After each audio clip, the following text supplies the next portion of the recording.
Hello hi good morning Radhe Radhe everyone. तो यहाँ हूँ आज अग्नि उत्सवर माने सकाळर व्यू केते कुहुड़ी देखंतु खरा आसिलानी फिर भी एते कुहुड़ी चारिआडे ହେଇଛି। तो आज मु आपण मानू कहबी आम आडे केमिति अघिरा पूर्णमी माने अग्नि उत्सव जो कहती सेटा अघिरा पूर्णमी आमर कहती पूर्णिमा रे होता है ना। तो अघिरा पूर्णमी कहती केमिति पालन हुए आमे सब केते माने झियो माने केते कष्ट करू। हे जो बिलटा देखा होची से बिलर जाई कोन करबो देखंतु एठी हमर मुरुज पके देइचंती आम झियो गोटे मुरुज पकेइची।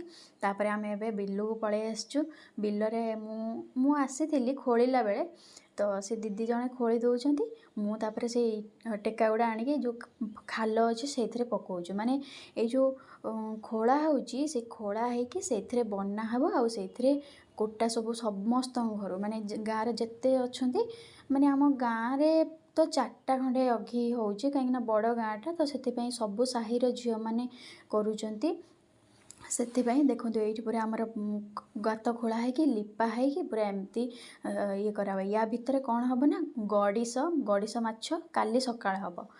ଗଡ଼ିଶ ମାଛ ଆଉ ହେଲା ଟମାଟୋ ଆଉ ହେଲା ବାଇଗଣ ଛୋଟ ଛୋଟ କୋଳି ଏଇସବୁ ମାନେ ଏମିତି ଖେଳା ହବ। ତା ଭିତରେ ଆଜି ରାତିରେ ନିଆଁ ଲାଗିବ ସବୁ କୁଟା ଲଗେଇକି ନିଆଁରେ ସବୁ କୋଳି ବାଇଗଣ ଆଳୁ ସବୁ ଅରୁଆ ଚାଉଳ ଆଉ ଆମର କଦଳୀ ନଡ଼ିଆ ସବୁ ପଡ଼ିବ ଲୋକମାନେ ସବୁ ଆଣିକି ପକେଇବେ ଆଉ ପୋଡ଼ା ହବ।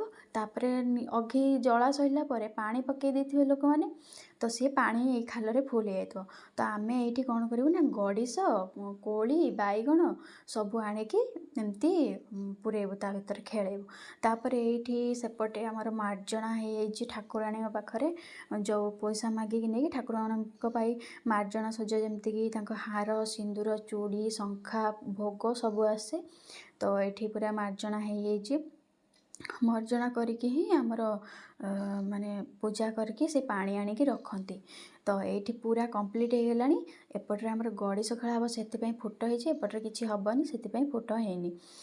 ତ ସେପଟରେ ଦେଖନ୍ତୁ ମାନେ ସେ ଯେଉଁ ଗଡ଼ିଶ ଖେଳା ହେବ ମାନେ କୁହନ୍ତି ଯେ ଯଦି ଗଡ଼ିଶ ପାଇଲ ତାହେଲେ ପୁଅ ହେବ ଯଦି ଆଉ କିଛି ବାଇଗଣ ପାଇଲ ନା ବାଇଗଣ ପାଇଲେ ବି ପୁଅ ହେବ ଆଉ କୋଳି ଟମାଟୋ ହେରିକା ପାଇଲେ ଝିଅ ହେବ। ଏଇଠି ପୁରା ଆମର ପୁରା କମ୍ପ୍ଲିଟ୍ ହେଇସାରିଲାଣି ଏଇଟା। ୟା ପରେ ଏବେ ଖାଲି ଚିତା ପଡ଼ିବ ଆଉ କୁଟା ଆସିକି ରହିବ। ମାନେ ଆମେ ଝିଅମାନେ ପୁରା ଉପାସ ରହିବୁ ଦିନ ସାରା ଆଜି ଉପାସ ରହିବୁ ରହିକି ତାପରେ ତାକୁ ନେଇକି ମାନେ ଭୋଗ ନେଇକି ଠାକୁରାଣୀଙ୍କ ପାଖରେ କରିବୁ। ସନ୍ଧ୍ୟା ବେଳକୁ 4ଟା ବେଳେ ଶାଢ଼ୀ ଫାଢ଼ୀ ପିନ୍ଧିକି ସଜ ହବୁ। ତାପରେ ଅଗ୍ନି ଉତ୍ସବ ମାନେ ଅଘି ବୁଡ଼ା ହେଇସାରିଲା ପରେ ଯାଇକି ମାନେ ଆମେ ହେଲା କିଛି ଖାଇବୁ ନଡ଼ିଆ